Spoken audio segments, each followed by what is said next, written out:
We all have this list in our heads, right? The great companies. But what really separates the ones that last for generations from the ones that have a fantastic decade and then just fizzle out? It's a simple question, but the answer is way more interesting than you'd think. And today, we're going to unpack it. All right, so let's start with a quick question for you. If you were starting the perfect company from scratch, what would your main goals be? Just take a second. I bet a few very common answers are popping into your head right now. Yep, that's probably what you were thinking, right? Gotta make a profit, obviously. You have to keep your customers happy or you won't have a business. And you've got to innovate to stay relevant. It's the standard textbook recipe for success, or is it? But here's where it gets really interesting. Just look at companies like General Electric. They were once the most admired company in the world. Or think about giants like Boeing and Nokia. They did all those things. They were hugely profitable, they had insane market share, they innovated, and yet they all took a massive nosedive. So what on earth went wrong?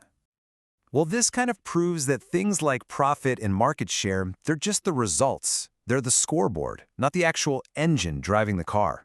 So if these old rules don't guarantee greatness, what does? We've got to pop the hood and see what's really going on. Okay, so the secret is actually a total shift in how you think about a company.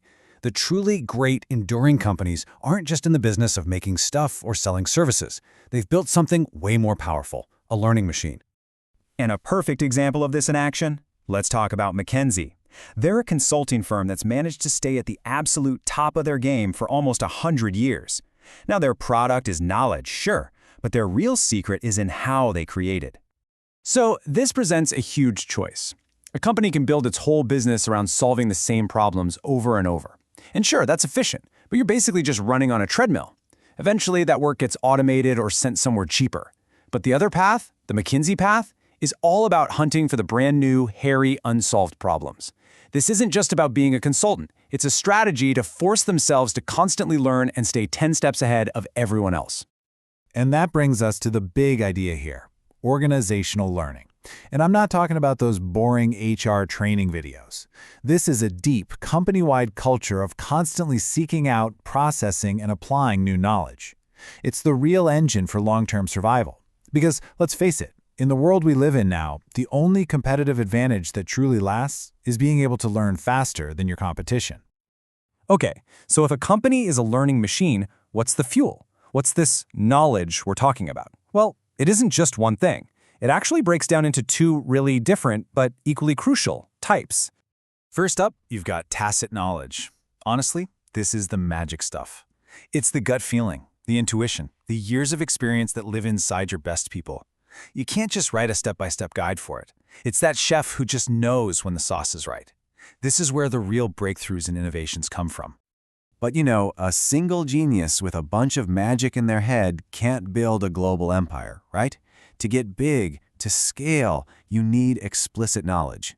This is the stuff that has been written down. The manuals, the standard operating procedures, the databases. This is how a company like Toyota or McDonald's can make their product with incredible consistency, whether you're in Tokyo or Toledo. And this is the real secret sauce.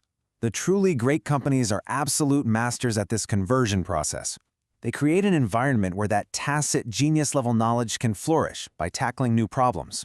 But then, and this is the key, they work relentlessly to capture that genius and turn it into explicit, repeatable processes that anyone in the company can follow.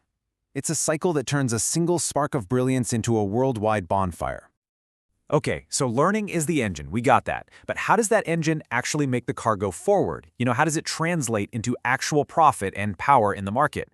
Well, this brings us to a battle that every single business faces, the constant fight between creating value and actually capturing it. To really get this, let's build a simple little model. We'll call it the value stick. It's easy. At the very top, you have their customer, and they have a maximum amount they are willing to pay for your product. In the middle, that's you, the company. You set a price, and you have a cost to make the thing.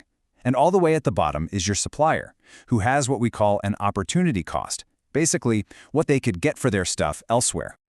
So, the whole length of this stick, from the absolute max the buyer would pay, all the way down to the supplier's bottom line, that's the total value being created.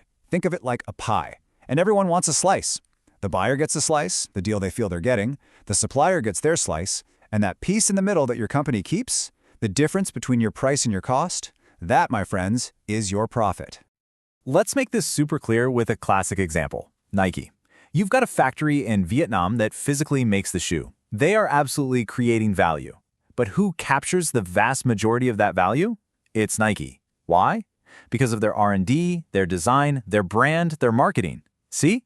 Actually making the thing and capturing the profit from it, totally different ballgames. All right, so when you put all of this together, the learning, the two types of knowledge, the value stick, it all boils down to one fundamental choice. There are really only two grand strategies a company can play in the long run. At the end of the day, there are really only two big games a company can play. The first one is cost leadership. Think Zudio.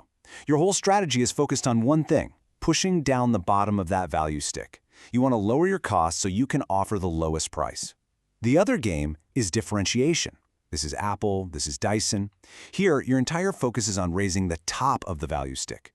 You innovate, you build a powerful brand, you do whatever it takes to increase a customer's willingness to pay. You know, there's that famous quote from Henry Ford, and it just perfectly nails the whole idea of differentiation. It's not about asking people what they want and giving them a slightly better version of what they already have. It's about learning, innovating, and creating something so new they couldn't have even imagined it. And that leaves us with one last, really important question for you to think about. When you look at your own job, your own company, which game are you really playing? Is your organization built to just shave off a few cents here and there, or is it built to create the future? Because in the long run, it's pretty hard to do both.